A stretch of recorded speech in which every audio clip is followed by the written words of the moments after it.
اللہ اللہ اللہ اللہ اللہ اللہ اللہ اللہ اللہ اللہ اللہ اللہ اللہ اللہ اللہ اللہ اللہ جل جلالہ تعالی شان 10 بار یہ استغفار پڑھ لیں.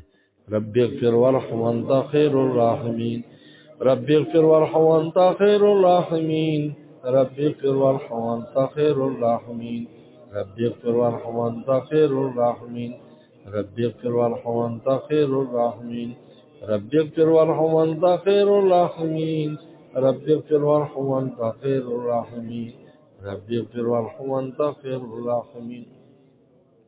10 بار یہ درود شریف پڑھ لیں. صلی اللہ علی النبی الامی صلی اللہ علی النبی الامی صلی اللہ علی النبی الامی صلی اللہ علی النبی الامی صلی اللہ علی النبی الامی صلی اللہ علی النبی الامی صلی اللہ علی النبی الامی صلی اللہ علی النبی الامی. اللهم لك الحمد كما أنت وصل على محمد كما أنت الوقف البناء كما أنت أهل فإنك أنت أهل التقوى والمغفرة. ربنا ظلمنا أنفسنا وإن لم تغفر لنا وترحمنا لنكونن من الخاسرين. اللهم إنا نسألك الهدى والتقى والعفاف والغنى. اللهم أحسن عاقبتنا في الأمور كلها وأجرنا من خزي الدنيا وعذاب الآخرة. اللهم إنا نسألك حبك وحب رسولك وحب من يحبك وحب عمل يبلغنا على حبك. اللهم اجعل حبك حب إلينا من أنفسنا وأهلنا من الماء البارد. کوئی تجھ سے کوئی کچھ مانگتا ہے الہی میں تجھ سے طلبگار تیرا. تو کر بے خبر ساری خبروں سے مجھ کو الہی رو خبردار تیرا. یا اللہ ہم سب کو تو اللہ والا فرما، ہمارے بال بچوں کو اللہ والا فرما، قیامت تک آنے والی ہمارے نسلوں کو اللہ والا فرما. یا اللہ ولایت صدیقیت بغیر استحقاق کے نصیب فرما. یا اللہ اپنے اولیاء کرام میں ہمیں بھی شامل فرما. یا اللہ ہماری نالائقی کی نہ ہٹا کر ہمیں اپنے دربار کے لائق فرما. اپنا قرب خاص ہمیں نصیب فرما، اپنے ذکر اور قرب کی لذت ہمیں نصیب فرما. ہمارے دل کو اپنے نور اور تجلی کا مرکز فرما، اور غیر کو ہمارے دل سے دور فرما، اور غیر کو ہمارے دل سے دور فرما. یا اللہ ہم سے جو نالائقی ہماری زبان نے کی، ہماری آنکھ نے کی، کان نے کی، یا اللہ دل نے کی، ہاتھ پاؤں نے کی، سب معاف فرما، معاف فرما، معاف فرما. یا اللہ عافیت دارین نصیب فرما. یا اللہ ہر مسلمان کو اپنی ولایت خاصہ نصیب فرما، غیر مسلموں کو بھی ایمان کی توفیق عطا فرما. یا اللہ عالم اسلام کی حفاظت فرما، پاکستان کی حفاظت فرما، ہر مسلمان کی حفاظت فرما. یا اللہ اس ادارے کی، یا اللہ اس ادارے کی، اس کی تمام شوقوں کی، اس خانقاہ اس کی تمام شاخوں کی یال کو دن دگنی رات چگنی ترقی عطا فرما. ہر قسم کی شرور و فتن سے محفوظ فرما، ہر طرح کی عافیت نصیب فرما. یا اللہ جتنے بھی منصوبے ہیں عافیت کے ساتھ پایا تکمیل تک پہنچا. یا اللہ شاہ ابرار منزل کی کل چھت پڑ رہی ہے، یا اللہ اس میں خیر و برکت فرما، عافیت کے ساتھ اس کی تکمیل فرما، عافیت کے ساتھ اس کی تکمیل فرما، اور خوب اس جگہ کو آباد اور شاد فرما. جن نے تعاون کے ان کو برکتیں اور عافیتیں نصیب فرما. یا اللہ ہمارے مرحومین مرحومات کی مغفرت فرما، ہمارے والدین اساتذہ مشائخ عزیز اقارب کی مغفرت فرما. ہمارے یا اللہ حاجی زبیر صاحب کی یا اللہ صالح اور بلادر نسبتی وفات پاگے ان کی بے حساب مغفرت فرما، ان کی بے حساب مغفرت فرما. اور بھی یا اللہ جن نے دعاؤں کے لیے کہا ہے فوت شدہ لوگوں کے لیے ان سب کی مغفرت فرما. یا اللہ تمام بیماروں کو شفا عطا فرما، تمام بیماروں کو شفا عطا فرما، تمام بیماروں کو شفا عطا فرما. یا اللہ ہمارے گھر والے بیمار ان کو صحت اور عافیت نصیب فرما. ان کا آپریشن ہونا ہے یا اللہ اس کو تو کامیاب اور کامران فرما. قدم قدم پر ہماری مدد اور دستگیری فرما. یا اللہ ہمیں بھی ہماری اولادوں کو علم نافع عمل مقبول عطا فرما، علم نافع عمل مقبول عطا فرما. یا اللہ بے اولادوں کو نیک صالح اولاد عطا فرما، اولاد والوں کی اولادوں کو آنکھوں کی ٹھنڈک اور فرما بردار فرما. یا اللہ جن بچوں کی رشتے نے اچھے جوڑ عطا فرما. جن کے رشتے ہو گئے گھروں میں امن سکون عطا فرما۔ یا اللہ ہر دوست کی جو حاجت ہے، ماں بہن کی جو حاجت، اپنے خزانوں سے حاجات کو پورا فرما، جن نے دعاؤں کے لیے کہا ان سب کی حاجات کو پورا فرما۔ اللہم انا نسألک من خیر ما سألک من نبیک محمد صلی اللہ علیہ وسلم، ونعوذ من شر ما استعاذک من نبیک محمد صلی اللہ علیہ وسلم، وانت المستعان ولیک الولا ولا حول ولا قوة الا باللہ۔ ربنا تقبل منا انک انت السمیع العلیم۔ صلی اللہ تعالی علی خیر خلقہ محمد وآلہ وصحبہ اجمعین۔